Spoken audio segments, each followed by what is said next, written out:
এক রাতে এক যুবক ছাদের কোণে বসে আকাশের দিকে তাকিয়েছিল। সে মনে মনে বলল, ইয়া আল্লাহ, আমাকে হেদায়েত দাও। তার সবচেয়ে কাছের বন্ধু একদিন তার বিশ্বাস ভেঙেছিল, গোপন কথা ফাঁস করে দিয়েছিল, আমানত নষ্ট করেছিল। তবু সে আবার সুযোগ চেয়েছিল। যুবকটি দীর্ঘশ্বাস ফেলে ভাবল, বিশ্বাস খুব দামি জিনিস, এটা সস্তা মানুষের কাছে আশা করা যায় না, কারণ সস্তা মানুষ আমানত রক্ষা করতে জানে না। সে তখন কোরআনের আয়াত মনে করে বলল, হাসবুনাল্লাহু ওয়া নি'মাল ওয়াকিল। শেষে সে বুঝল, যে একবার বিশ্বাস ভেঙেছে তাকে দ্বিতীয়বার সুযোগ দেওয়া মানে নিজের হাতে তার দিকে পিস্তলটা এগিয়ে দেওয়া। তাই সে আল্লাহর উপর ভরসা রেখে সামনে এগিয়ে গেল আর বলল, ইনশাআল্লাহ সত্যের পথেই চলব।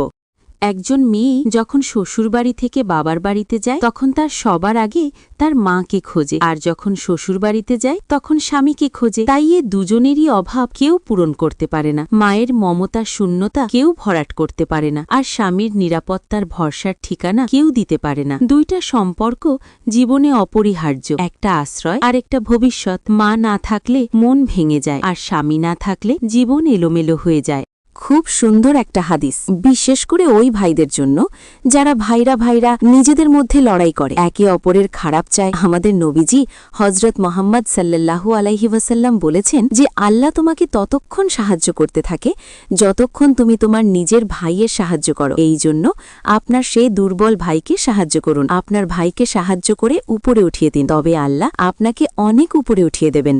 বিশ্বাস জিনিসটা খুব দামি, এটা সস্তা মানুষের কাছে আশা করবেন না, কারণ সস্তা মানুষ আমানত রক্ষা করতে জানে না। যে একবার বিশ্বাস ভেঙেছে তাকে দ্বিতীয়বার সুযোগ দেওয়ার মানে নিজের হাতে তার দিকে পিস্তলটা এগিয়ে দেওয়া।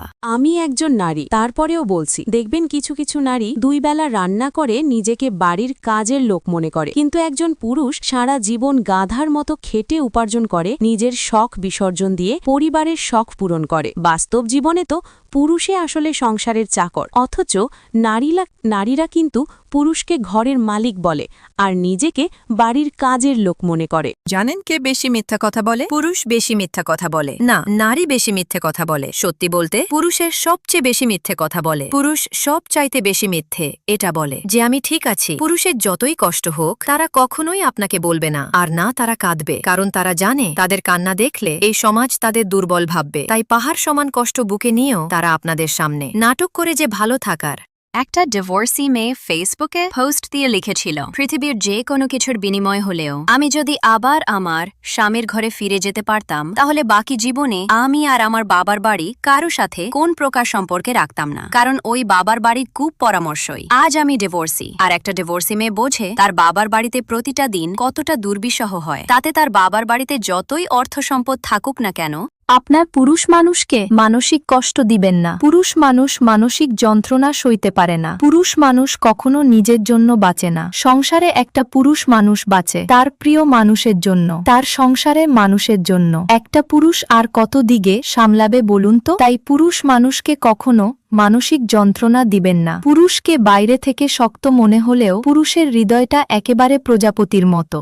স্বামীর কথা শুনতে যদি আপনার বিরক্ত লাগে, স্বামীর কথা মানতে যদি আপনার খারাপ লাগে, তাহলে বুঝে নিন আপনার মনের মধ্যে ইবলিশ শয়তান বাসা বেঁধে ফেলেছে আপনার সংসার নষ্ট করতে। হয়তো সামনে আর বেশি দেরি লাগবে না।